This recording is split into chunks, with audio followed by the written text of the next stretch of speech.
एक समय की बात है। एक दूर दराज गांव में एक गरीब लेकिन बेहद ईमानदार आदमी जिसका नाम लालू था वो रहता था। लालू अपनी बीवी गुलाबो और दो छोटे बच्चों मुन्ना और गुड्डू के साथ एक पुराने से कच्चे घर में रहता था। घर छोटा था लेकिन प्यार और मोहब्बत से भरा हुआ था। दिन मुश्किल से गुजरते थे, कभी खाने को मिलता तो कभी नहीं।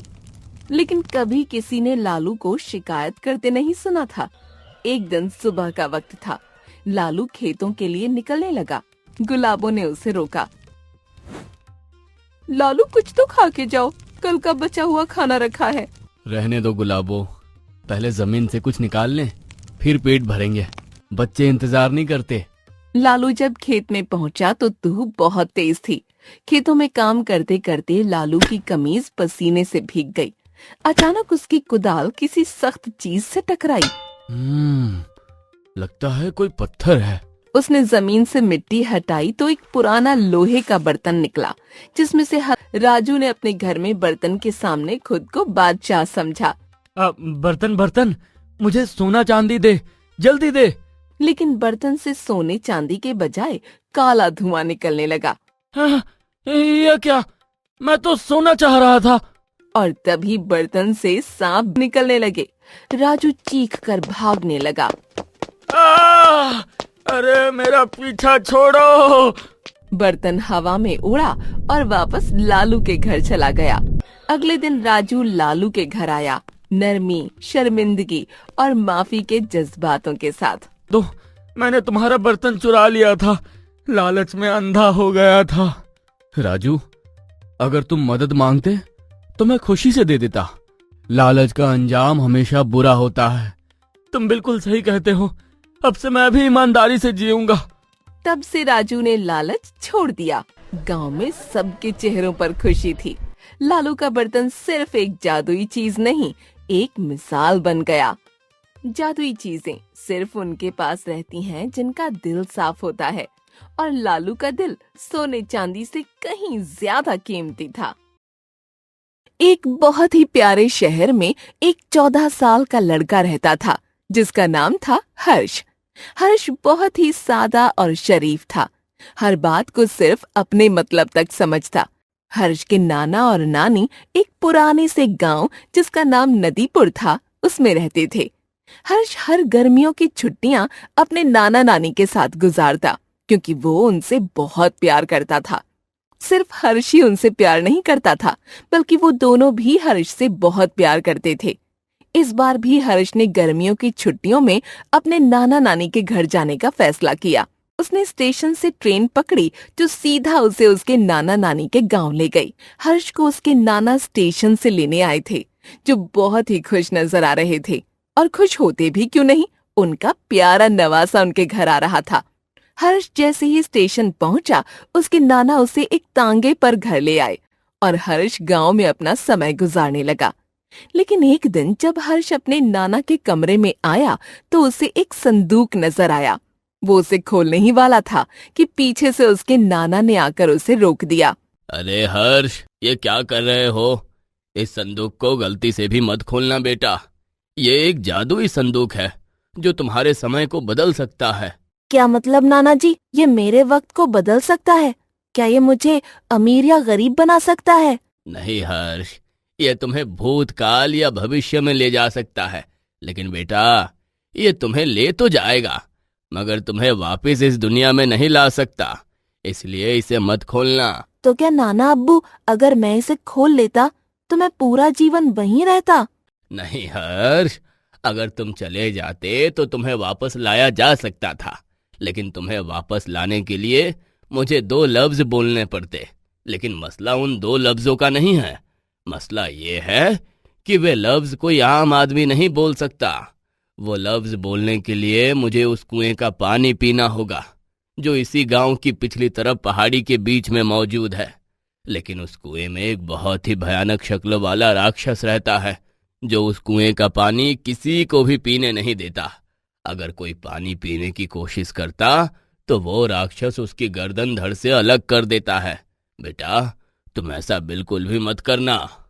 हर्ष अपने नाना की बात सुनता तो है, लेकिन उसके दिल में एक इच्छा रह जाती है। ये जो नाना ने कहा है पता नहीं सच है या नहीं, लेकिन मेरा दिल तो करता है कि एक बार खोल कर देखूं क्या होता है। एक दिन जब उसके नाना गांव में किसी काम से गए हुए थे तो हर्ष ने चुपके से वो संदूक खोल दिया, और संदूक खोलते ही अंदर से बहुत ज्यादा चमक निकली और साथ ही हर्ष एक नई दुनिया में आ गया। अरे ये क्या कर दिया मैंने, पागल के बच्चे, क्यों खोला उसको, नाना ने मना भी किया था। इधर जब हर्ष के नाना वापस आए और संदूक खुला हुआ पाया तो एकदम घबरा गए।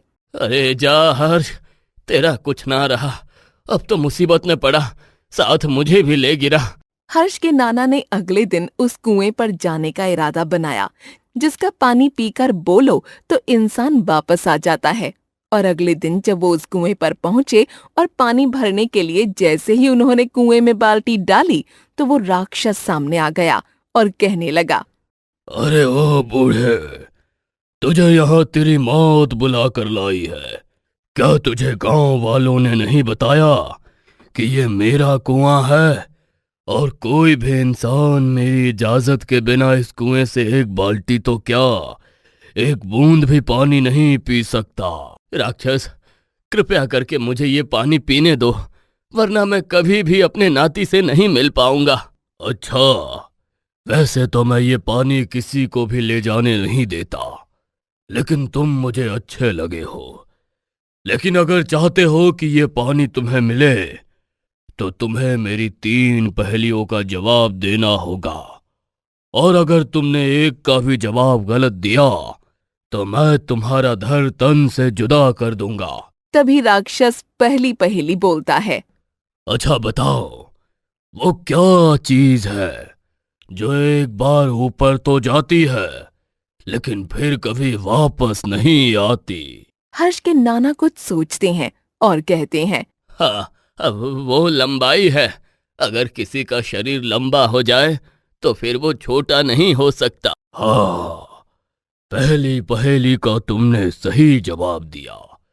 अब दूसरी पहेली ये बताओ, वो क्या चीज है जिसको देखते तो सब है लेकिन कोई पकड़ नहीं सकता? हर्ष के नाना ने दोबारा कुछ सोचा और कहा, हाँ, वो ख्वाब है, देखते तो सब है लेकिन कोई पकड़ नहीं सकता। ये सुनते ही राक्षस वहां से गायब हो गया और हर्ष के नाना ने कुएं से पानी पिया और घर आकर वो संदूक के सामने खड़े होकर बोले, संदूक, चल मेरे नाती को वापस ला। इसी के साथ हर्ष वापस आ गया और रोने लगा। नाना जी, मुझे माफ कर देना, मैंने आपकी बात नहीं मानी और खुद को और आपको एक बड़ी मुसीबत में डाल दिया, माफ कर दीजिए। तभी उसके नाना बोले, ओए चुप कर यार, कोई गलत नहीं होंदी, तू सही सलामत है, मुझे और कुछ नहीं चाहिए। एक छोटे से गांव में एक गरीब आदमी जिसका नाम किशोर था अपनी बीवी निधि के साथ एक छोटे से घर में रहता था। किशोर की छोटी सी दुकान थी जहां वो बिरयानी बनाकर बेचता था, लेकिन उसकी कमाई इतनी कम थी कि 2 वक्त का खाना भी मुश्किल से पूरा होता। किशोर सोचता है, अरे ये काम भी क्या काम है, रोजी भी पूरी नहीं होती। बिरयानी बनानी तो आती है पर बिकती ही नहीं, और कोई दूसरा काम मुझे आता भी नहीं। हर दिन किशोर मेहनत करता लेकिन नतीजा वही रहता, न नए कपड़े न बेहतर जिंदगी। एक दिन किशोर का दूर का रिश्तेदार राजू उनके घर आता है। क्या हाल है किशोर भाई, बहुत थके थके लग रहे हो, सब ठीक तो है? भाई क्या बताऊं, गुजारा मुश्किल हो गया है। सिर्फ बिरयानी बनानी आती है और वो भी बिकती नहीं, समझ नहीं आता क्या करूं। अरे किशोर भाई, एक आइडिया है मेरे पास। शहर में देखा, लोग मिट्टी के मटके में बिरयानी बेचते हैं। लोग सोचते हैं नई चीज है, इसलिए लाइन में लगकर इंतजार करते हैं। तुम भी वही करो, बिरयानी तो तुम्हें पहले ही बनानी आती है। किशोर ने ये बात दिल से सुनी, लेकिन अंदर ही अंदर उसे एक चिंता ने घेरा। किशोर अपनी बीवी निधि को राजू का आइडिया बताता है। निधि, राजू का आइडिया अच्छा है, लेकिन मेरे पास इतने पैसे नहीं हैं कि 4 मटके भी ले सकूं। तुम फिक्र मत करो, मेरे पास जो सोने की कंगन है वो जमींदार के पास गिरवी रख दो। जब तुम्हारा काम चल जाए तो वापस ले लेना। तुम मेहनत से कभी पीछे नहीं हटते हो किशोर, मुझे तुम पर भरोसा है। किशोर की आंखों में आंसू आ गए। उस दिन उसे अपनी बीवी का प्यार और भरोसा एक नई ताकत बनकर महसूस हुआ। अगले ही दिन किशोर ने जमींदार के यहाँ कंगन गिरवी रख दिए। शहर गया, कुछ मटके खरीदे और बिरयानी के लिए सामान लाया और पूरी मेहनत से बिरयानी बनाई। तभी गांव का एक आदमी आया और कहने लगा, अरे किशोर भाई, एक प्लेट बिरयानी देना। तभी किशोर अपनी मटका बिरयानी उस आदमी के सामने रखता है। आदमी बिरयानी खाकर बोला, अरे वाह किशोर भाई, ये क्या डाल दिया बिरयानी में? अरे मजा आ गया, ऐसी बिरयानी तो कभी नहीं खाई। फिर क्या था, धीरे धीरे किशोर की मटका बिरयानी की खबर उसके अपने और दूसरे गांवों में फैल गई और लोग दूसरे गांव से भी बिरयानी खाने आने लगे। हर किसी को किशोर की मटका बिरयानी पसंद आई और धीरे धीरे बात शहर तक भी पहुंच गई। अब लोग शहर से भी आने लगे सिर्फ किशोर की मटका बिरयानी खाने। किशोर की जिंदगी बदल चुकी थी। धीरे धीरे किशोर ने इतने पैसे जमा कर लिए कि जमींदार से अपनी बीवी के कंगन भी छुड़ा लिए। किशोर अपनी बीवी से बोला, निधि, तुम्हारा भरोसा ही मेरी जीत का सबब बना निधि। गांव का वो गरीब किशोर अब एक कामयाब आदमी बन चुका था, मगर उसने कभी अपनी मेहनत और अपने उसूल नहीं छोड़े। तो बच्चों, क्या सीखा आपने इस कहानी से? खुदा भी उनकी मदद करता है जो अपनी मदद खुद करते हैं। एक समय की बात है, एक गांव में एक आदमी रहता था जिसका नाम मिथु था। वो अपनी पत्नी निधि और 7 साल के छोटे बच्चे अमृत के साथ रहता था। मिथु वैसे तो एक लकड़हारा था, लेकिन उसका घमंड बहुत ज्यादा था। इसी कारण वो किसी से अच्छे से बात भी नहीं करता था और न ही काम पर जाता था। उसकी पत्नी निधि उसे हर वक्त कहती रहती थी, अरे काम पर चला जा, घर में कुछ खाने को नहीं है।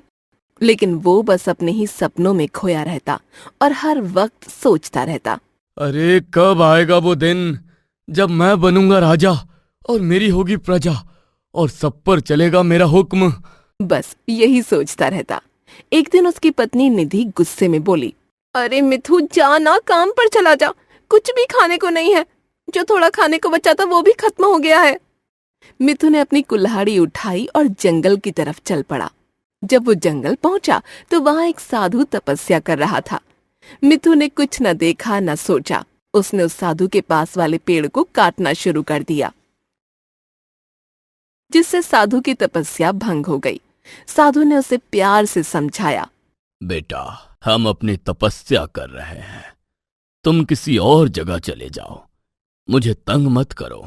लेकिन मिथु किसी की बात सुनता कहाँ था। जैसे ही साधु ने अपनी तपस्या दोबारा शुरू की, उसने फिर वही पेड़ काटना शुरू कर दिया। इस बार साधु गुस्से में आ गए। अरे मूर्ख, तुमको एक बार की बात समझ नहीं आती क्या?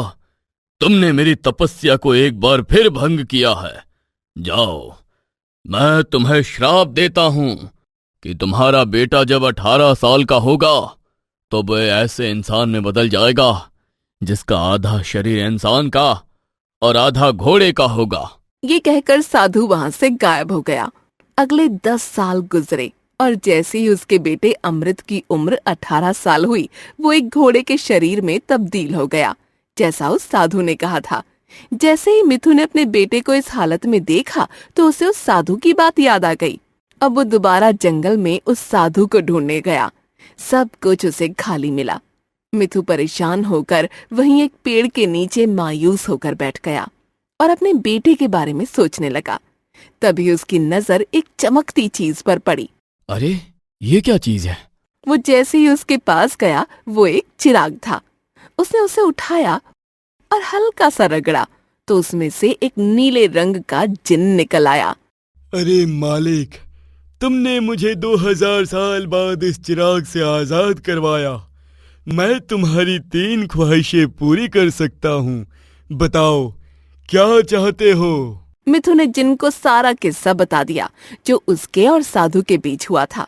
जिन्न ये सब सुनकर बोला, देखो मालिक, मैं तुम्हारे बेटे को तो वापस इंसान नहीं बना सकता, लेकिन मैं तुम्हें उस साधु का पता बता सकता हूँ। जिन्न उसे साधु का रास्ता बताता है और साथ ही एक कालीन और बर्तन भी देता है। मालिक, अगर तुम ऐसे ही सीधे चलते रहे तो आज से 2 साल बाद तुम ऐसी जगह पहुंचोगे जहां तुम्हें वो साधु मिलेगा।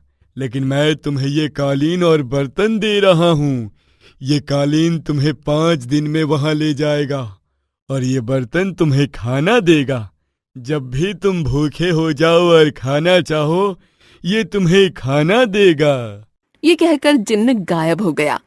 मिथु 5 दिन तक सफर करता है और आखिरकार वहां पहुंच जाता है जहां वो साधु अपनी तपस्या कर रहा था। मिथुन बाबा के सामने जाकर मिन्नतें करता है और उनसे माफी मांगता है। साधु ने अपनी शक्ति से एक पानी का लोटा मंगवाया और वो पानी उसे दे दिया। जाओ, ये पानी ले जाओ। ये पानी अपने बेटे के शरीर पर डालना तो वो दोबारा इंसान बन जाएगा।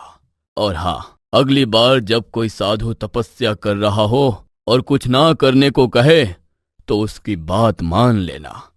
हर कोई मेरी तरह रहम दिल नहीं होता। मिथु वो पानी लेकर घर आता है और अपने बेटे पर डालता है। इससे उसका बेटा दोबारा इंसान बन जाता है।